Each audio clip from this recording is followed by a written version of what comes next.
بسم اللہ الرحمن الرحیم الحمدللہ رب العالمین والصلاۃ والسلام علی رسولہ الکریم اما بعد۔ آج بتاریخ 7 اکتوبر سن 2024 گرو سوال شیخ مصطفی فضل اللہ سے جوابات سیریز SSMS 548 نشر ہونے جا رہی ہے، امید کے بغور سماعت فرمائیں گے۔ گروپ نمبر 6 شروع کرتے ہیں۔ پہلا سوال ساتھی پوچھتے ہیں، شیخ محترم جیسے کہ گلی میں بچے بڑے جوان بھی یعنی کرکٹ کھیلتے ہیں اور بار بار بال گھر میں پھینکتے ہیں اور تنگ کرتے ہیں، تو کیا ان کا بال ہم واپس نہ کریں تو ایسی صورت میں کیا ہم گنہگار ہوں گے یا نہیں؟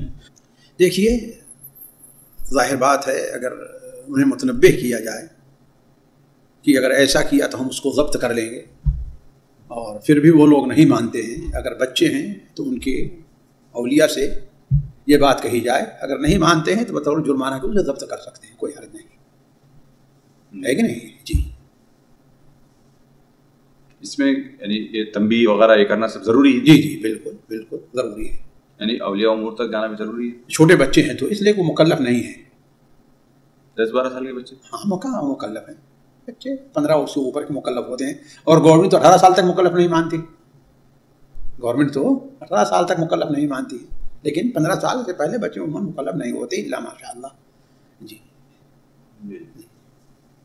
یعنی ان کے ماں باپ تک بولنا ضروری ہے، تبھی پھر بال رکھ سکتے ہیں۔ جی جی جی جی، ماں باپ ملنا بھی تو چاہیے نا۔ اللہ کے بندے جو ہے کسی دوسرے بر اعظم میں رہتے ہیں، کیا بولو، نہیں پتہ ہی نہیں کتنے بچے ہیں، کس کے کہاں نہیں تو شاید گروپ ہے نا، اس میں 2-4 بچوں کو پہچانا، بھائی یہ ٹھیک ہے ایسے ہے آپ کے بچے ہیں، اس میں ہر گھر میں جانا ضروری نہیں ہے، تو ایک بچے جو ہوں ٹھیک ہے، خاص طور ان میں جو کیپٹن رہتا ہے، بڑا لیڈر جو کھلاتا ہے سب کو، اس سے کہا جائے کہ آئندہ ایسا ہوا تو ہم جو ہے ضبط کر لیں گے۔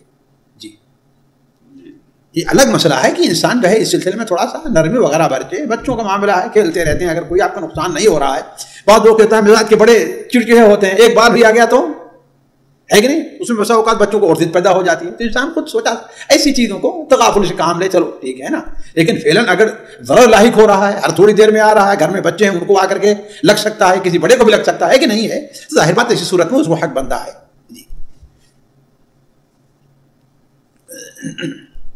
جی، اگلا سوال ہے، ساتھی پوچھتے ہیں، شیخ محترم کیا ایسا ممکن ہے کہ یعنی جیسے کہ انہوں نے دوسرے طریقے کا سوال لکھا ہے کہ جو رقیہ شریعہ کے لیے پوچھا ہے کہ کون معتمد ہے، لیکن ہم کو تو شاید وہ علاقے میں پتہ نہیں کون ہے، لیکن یہاں پر یہ سوال ہے کہ ایک گھر میں جب رہتے ہیں تو اچھے رہتے ہیں، دوسرے گھر میں جب آتے ہیں تو پھر حالت بگڑ جاتی ہے، تو اس طریقے کا کوئی امکان ہے جنات وغیرہ کی وجہ سے؟ بالکل ہے، بالکل ہے، بسا اوقات کسی گھر کو جنات اپنا مرکز بنا لیتے ہیں تو آسانی سے چھوڑتے نہیں ہیں، اور یہ بہت سے مشاہدات ہیں، بالکل تازہ مثال ہمارے ایک خاص ملنے والے ہیں، وہ اپنا گھر بنائے، جن دنوں میں گھر بنا رہے تھے بسا اوقات ان کی دیوار گر گئی ہے کہ نہیں، اور اب جو ہے گھر میں بڑا مسئلہ ہوا ہے، کبھی کہیں خون ہے، کبھی دروازہ، ایک بار جو ہے دروازہ لگا ہوا کھول کر کے ایسے اونچا رکھ دیا گیا، بیچارے پریشان ہیں، ان کے وہ لیپ ٹاپ بنا کر کے 2 بار 3 بار اسکرین کو اس کو توڑ دیا، ان کے موبائل کو پہلے بار تو سمجھے کہ ہاں بچوں نے دوبارہ کیا ہے، موبائل کو بالکل یہ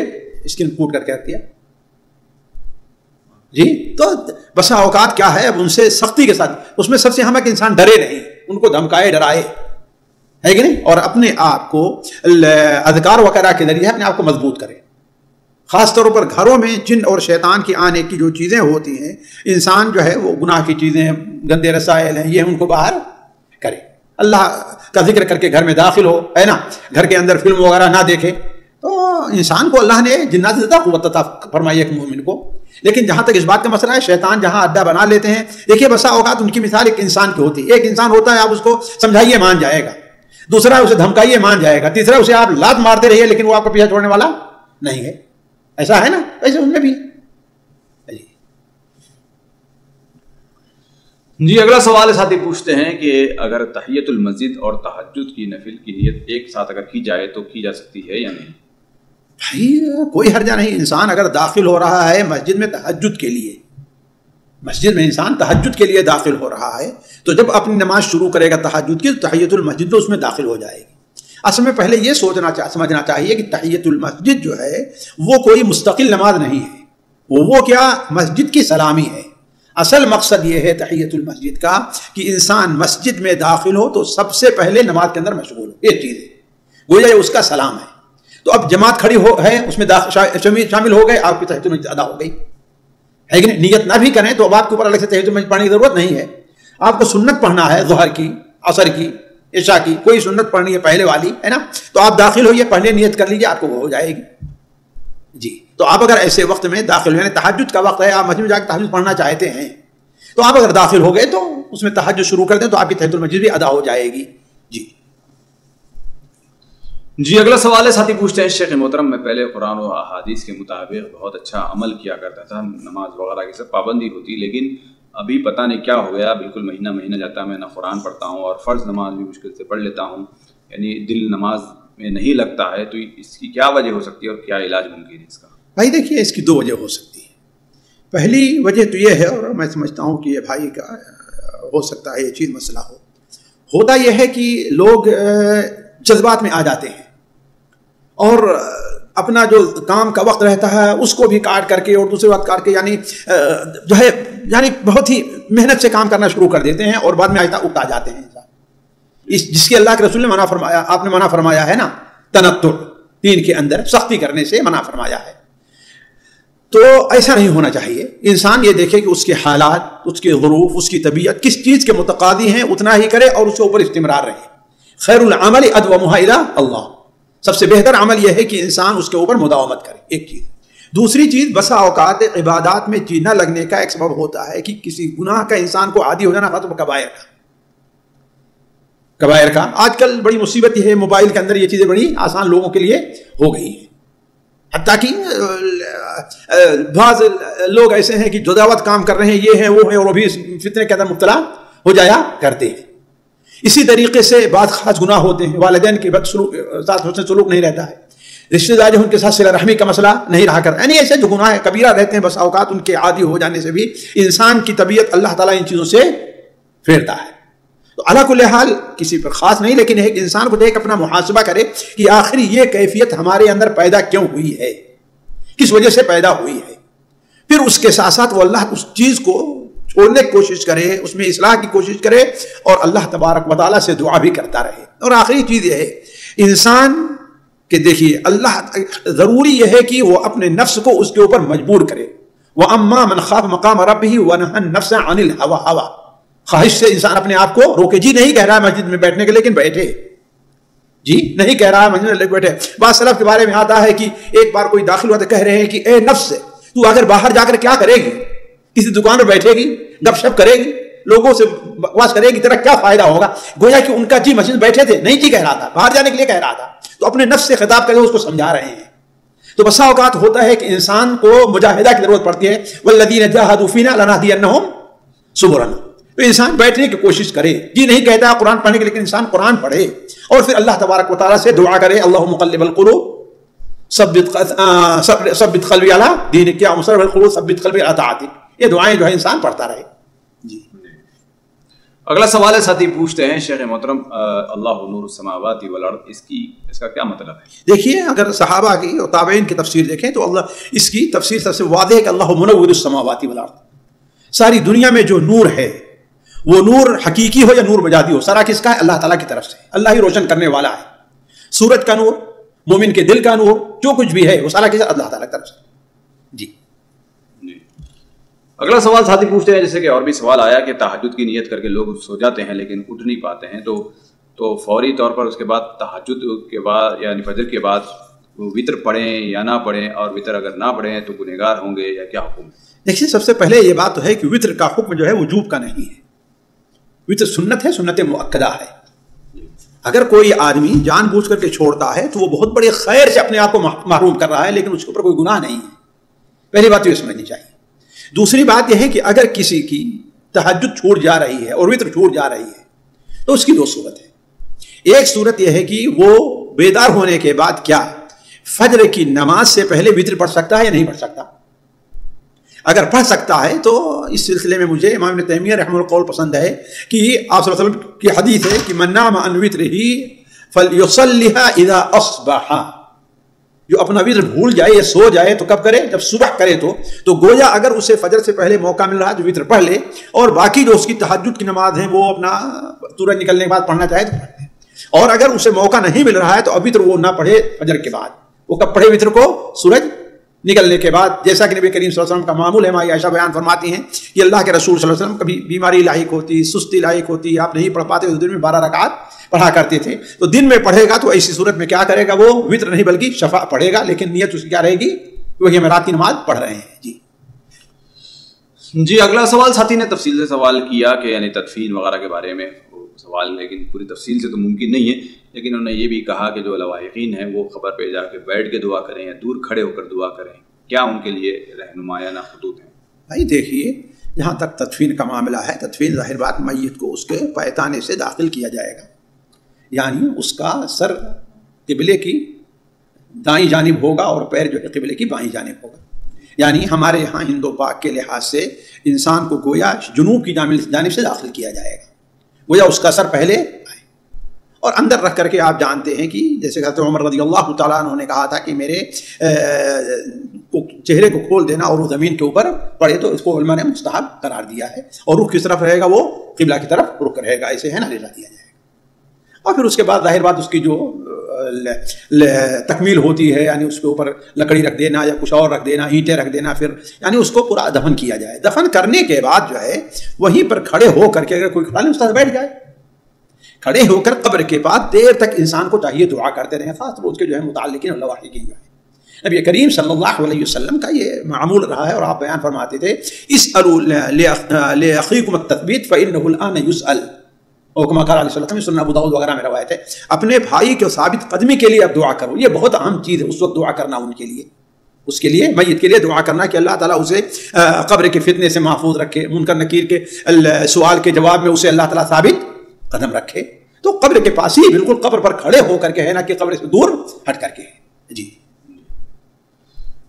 اگلا سوال ہے، ساتھی پوچھتے ہیں کہ شیخ محترم جیسے کہ سود وغیرہ کا جو بینک کا پیسہ آتا ہے، انٹرسٹ کا جو پیسہ آتا ہے، اس پیسے سے جو جھوٹے کیسوں میں جو لوگوں کو پھنسایا جاتا ہے، اس پر یہ پیسہ خرچ کیا جا سکتا ہے یا نہیں کیا جا سکتا ہے پیسہ خرچ، خاص طور پر وہ جو رشوت وغیرہ دے کر کے ان کو چھپانے کا معاملہ بالکل آسان ہے. مال حرام بود بجائے حرام رفت والی. جی چاہے اس میں اپنا بھی ہو غیر بھی ہو، کوئی بھی چل سکتا ہے، کوئی بھی ہو، یعنی اپنے رشتے دار کا بھی، دوست احباب جو بھی ہے، کسی کا بھی ہو.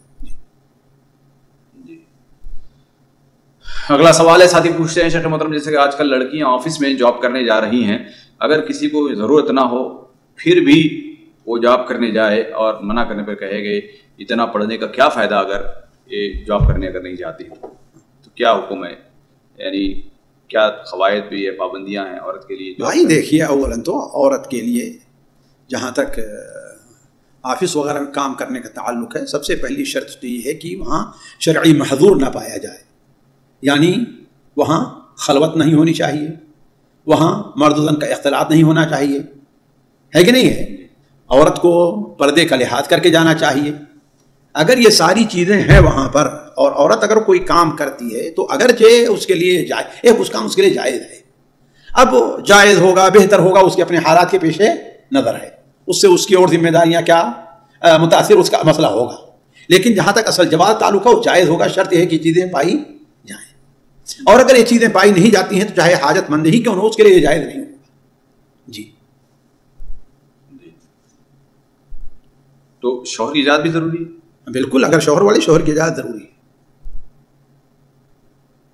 جب اس کے لیے اجازت اگر جائز ہے اس کے لیے تو اجازت کی کیا ضرورت ہے؟ تبھی تو اجازت ضروری ہے شوہر کی، اس لیے کہ شوہر کی اطاعت واجب ہے. ایک جائز کام کے لیے اجازت ضروری ہے. اگر یہ واجب کام ہوتا تب تو جو ہے وہاں پر یعنی نماز پڑھنا ہے، شوہر کی اطاعت نہیں ہے. اسی لیے تو بہت سے علماء کہتے ہیں کہ والدین کی زیارت کے لیے عورت شوہر کی ہفتے میں ایک دن شوہر کی اجازت کی حاجت مند نہیں ہے، بغیر شوہر کے اجازت کے بھی جا سکتی ہے. کیوں؟ اس لیے کہ یہ صلہ رحم داخل اور یہ واجب ہے، ویسے اس کے اوپر واجب نہیں ہے. اب وہ مکلف ہے کس کی؟ اپنے شوہر کی اتباع کی. جی اپنے والدین کے پاس جا سکتی ہے بنا جاتے؟ ہاں جا سکتی ہے.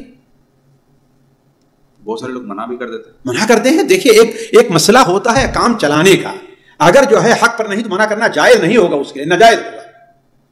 یعنی مثال تو ایک عورت جاتی ہو، جب جاتی ہے واپس آنے والا لڑائی کھڑی کر دیتی ہے تو شوہر کو اختیار بنتا ہے.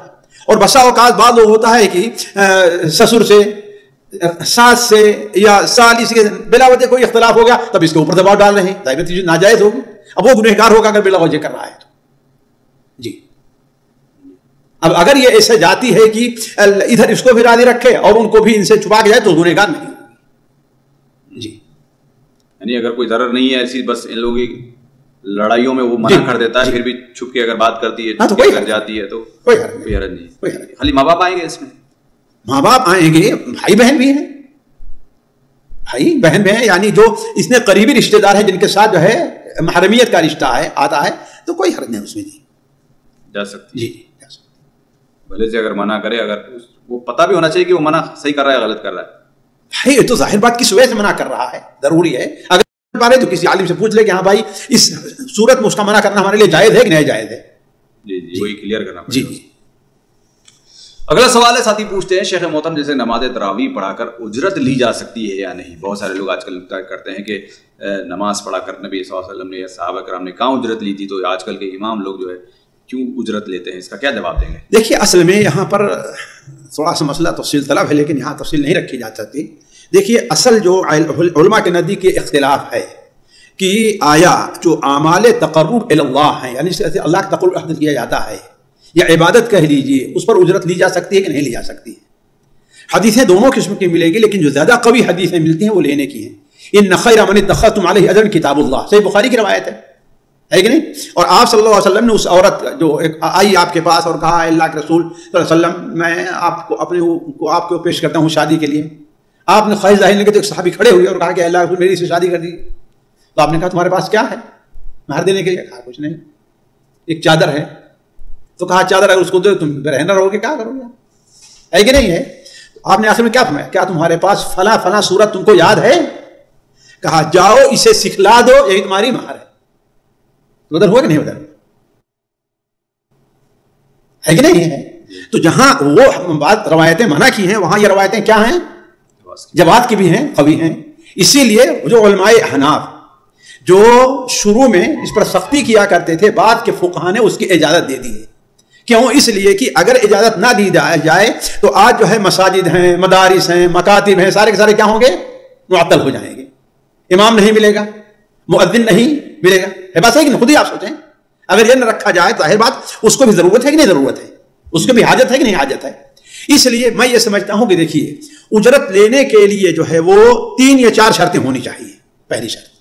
پہلی شرط یہ ہے کہ یہ اس سے لوگوں کو فائدہ ہو رہا ہے. قرآن پڑھا رہا ہے، لوگوں کو فائدہ ہو رہا ہے. نماز پڑھا رہا ہے، لوگوں کو فائدہ ہو رہا ہے. یعنی یہ عبادت صرف اپنے ہی لیے نہیں، اس سے لوگوں کو فائدہ ہو رہا ہے. ایک چیز. دوسری چیز یہ ہے کہ یہ چیز جو ہو وہ اس کے اوپر واجب نہ ہو. کس کے اوپر؟ جو عمل کر رہا ہے. یعنی مثال جیسے دعوت کا کام ہے، انسان کے اوپر واجب ہے. اب کوئی ہم سے کہے بھائی ہم ہمارے یہاں آئیں گے اتنا 10,000 50,000 تو تمہارے یہاں آتے نہیں تو ہم نہیں آئیں گے. ظاہر بات یہ چیز جائز نہیں ہے. جو ہمارے یہاں دعات جو ہے یہ شرطیں لگاتے ہیں، بھائی ایک رات کا کتنا ہوتا ہے؟ 50 لاکھ. یہ شرائط جائز نہیں ہے کہ نہیں؟ کیوں؟ اس لیے کہ تمہارے اوپر واجب ہے. وقت نہیں کہ بھائی میں نہیں آ سکتا، لیکن تمہارے اوپر یہ اب یہ تم جانو، تمہارا رب جانے تمہارے پاس وقت ہے کہ وقت نہیں ہے. وہ آپ کو کرایہ دے رہا ہے، ٹھیک ہے، آپ کی رہائش انتظام کر رہا ہے، ٹھیک ہے، سب کچھ ہے نا. لیکن یہ ہے کہ آپ مزید اس کے اوپر شرط لگائیے کتنا ہوگا تو نہیں تو ہم نہیں. تو کہنے کا مطلب اس کے اوپر واجب نہ ہو. اب مثال کے طور پر ایک امام ہے، جب اس کو رکھا گیا تو اس کے کاموں میں یہ بھی شرط ہے کہ ہاں بھائی یہ تراویح پڑھائے گا تو اجرت نہیں لے سکتا. لیکن جانتے ہیں ہمارے ہندوستان میں یہ چیز مفقود ہے نا. امام جو ہے تراویح کے لیے کسی اور کو لانا پڑتا ہے. تیسری چیز یہ ہے کہ بہتر یہ ہے کہ امام جو تراویح پڑھا رہا ہے وہ اس کا حاجت مند بھی ہو، اس کا حاجت مند ہو. لیکن ایک بات میں کہتا ہوں کہ اگر انسان کو اللہ تعالیٰ نے حاجت نہیں دی ہے تو بہتر نہیں ہے. اور اگر نہیں وہ حاجت مند بھی ہے، ظاہر بات وقت اپنا لگا رہا ہے کہ نہیں لگا رہا ہے. بعض لوگ کہتے ہیں وہ تہجد پڑھے گا تو پیسہ لے گا. بھائی تہجد اپنے لیے پڑھ رہا ہے نا، یہ یہاں سوال ہی نہیں کھڑا ہوتا ہے. اسی لیے دیکھیے شیخ الکل فتاوی نظیریہ کے اندر کہتے ہیں اس کو جائز، اور بلکہ عموماً اہل حدیث کا مسلک یہی بتاتے ہیں. شیخ ابن باز کہتے ہیں کہ بہتر نہیں ہے، لیکن یہ ہے کہ اگر کوئی لیتا ہے اس لیے وہاں سے چل کر کے آ رہا ہے اپنی گاڑی چلا کر کے تو یہ چیز جو ہے ناجائز نہیں ہوگی. شیخ الحدیث شیخ عبید اللہ رحمانی رحمہ اللہ، ان کے فتاوی اہل حدیث فتاوی شیخ الحدیث کے اندر ہے. وہ شروع میں تو کہتے نہیں، پھر اس کے بعد کہتے ہیں لیکن جو لوگ جائز تھے ان کے دلائل کیا ہیں؟ قوی ہیں.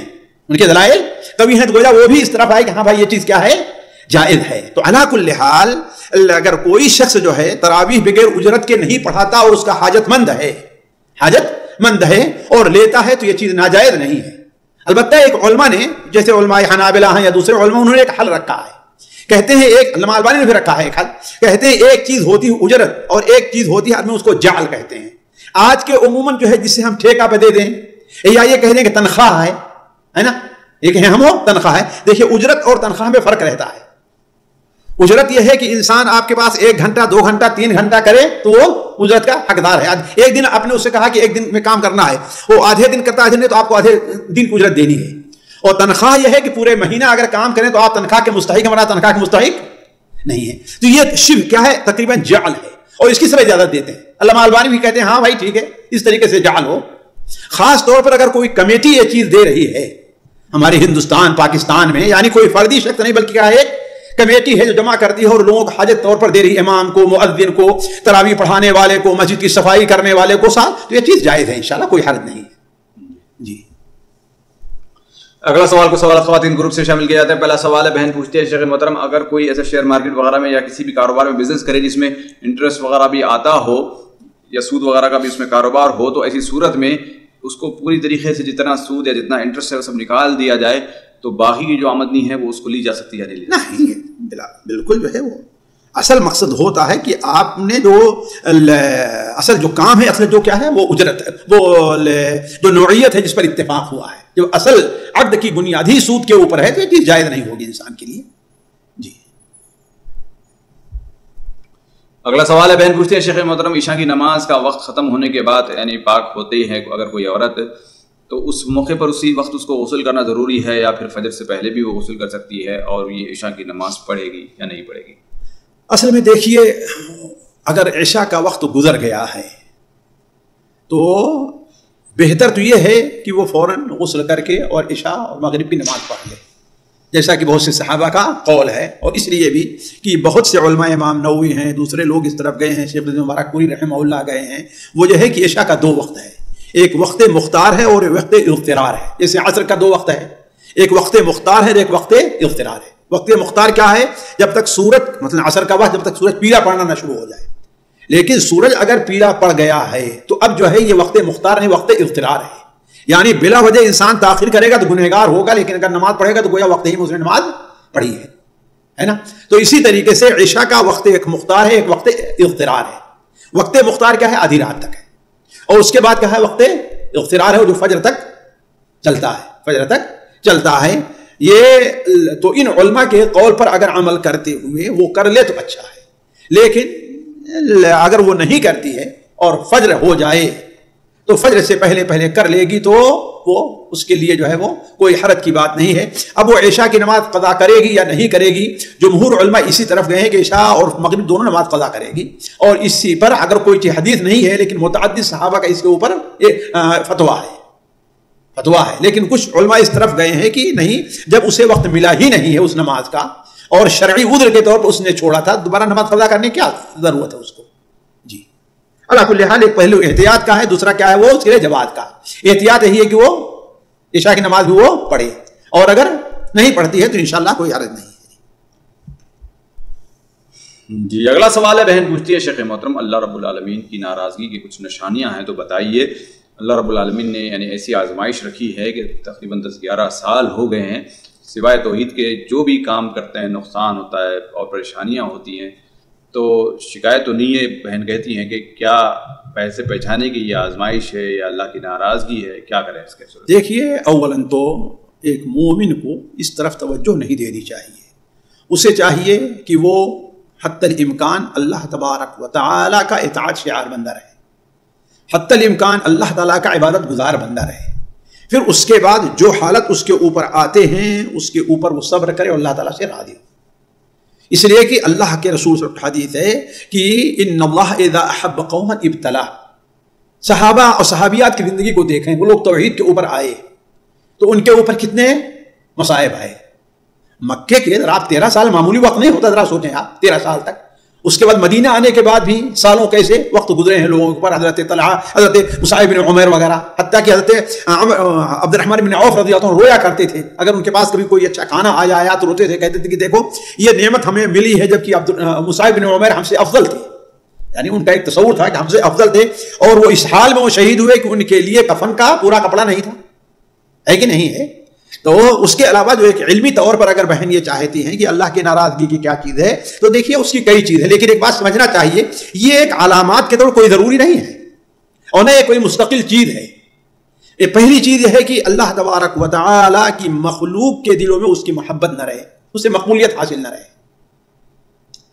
ہے کہ نہیں؟ اس لیے کہ نبی صلی اللہ علیہ وسلم نے ہے کہ حدیث ہے کہ آپ صلی اللہ علیہ وسلم نے ارشاد فرمایا کہ جو کوئی اللہ تعالیٰ کو ناراض کرتا ہے تو اللہ تعالیٰ لوگوں کو راضی کرنے کے لیے تو اللہ تعالیٰ اسے ناراض، لوگوں کو بھی اس سے ناراض کر دیتا ہے کہ نہیں؟ اسی طریقے سے انسان کا دل عبادات کے اندر نہ لگتا ہو، گناہ کے کام اس کا دل زیادہ لگتا ہو.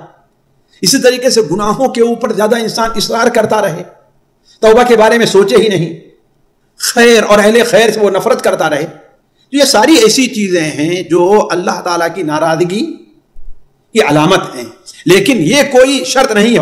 بسا اوقات اللہ تعالیٰ جانتے ہیں 99 آدمی کے قاتل کو بھی اللہ تعالیٰ توبہ کی توفیق دیتا ہے کہ نہیں؟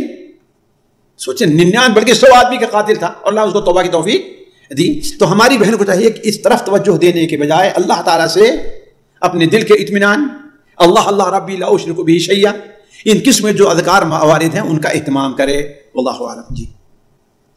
جی اگلا سوال ہے، بہن پوچھیں کیا کسی عذر کے بنا بیٹھ کر نماز پڑھنے میں ثواب میں کوئی کمی آتی ہے؟ نوافل بغیر عذر کے فرض نماز نہیں پڑھی جا سکتی، اس لیے کہ کھڑے ہونا رکن ہے استطاعت کی صورت میں، لیکن دونوں کے لیے. جی اور اگر کوئی عذر ہے تو پڑھے گا تو اسے نوافل کا آدھا، اسے نماز کا آدھا ثواب ملے گا.